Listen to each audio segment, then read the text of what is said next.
प्रश्न है हमारा 15 डिग्री सेंटीग्रेड के 100 ग्राम जल में 70 डिग्री सेंटीग्रेड ताप के 60 ग्राम के गोले को डाल दिया जाता है, जल का ताप क्या हो जाएगा।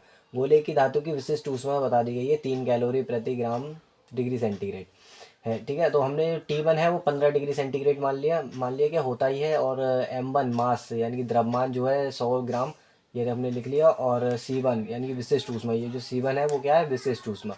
C1 हमारी विशिष्ट ऊष्मा है, एक होती है, ये जल की विशिष्ट ऊष्मा होती है 1 कैलोरी प्रति ग्राम डिग्री सेंटीग्रेड।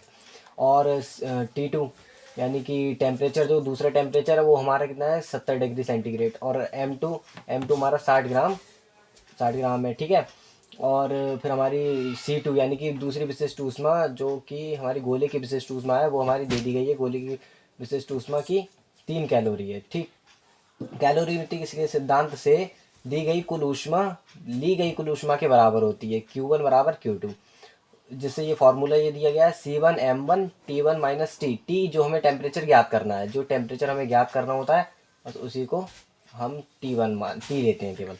T1 और T2 ये हमारे अलग अलग ताप हैं, ये 15 डिग्री सेंटीग्रेड और 70 डिग्री सेंटीग्रेड। ठीक, हम वैल्यू पुट करते हैं इसकी, जब हम वैल्यू पुट करेंगे उसके बाद कैलकुलेशन करके हमारे T आएगा 705/14। तो हम इसकी एग्जैक्ट हमारी आएगी 50.3 डिग्री सेंटीग्रेड, पर हम इसे 50 डिग्री सेंटीग्रेड लिख सकते हैं और यही हमारा आंसर होगा। ठीक है।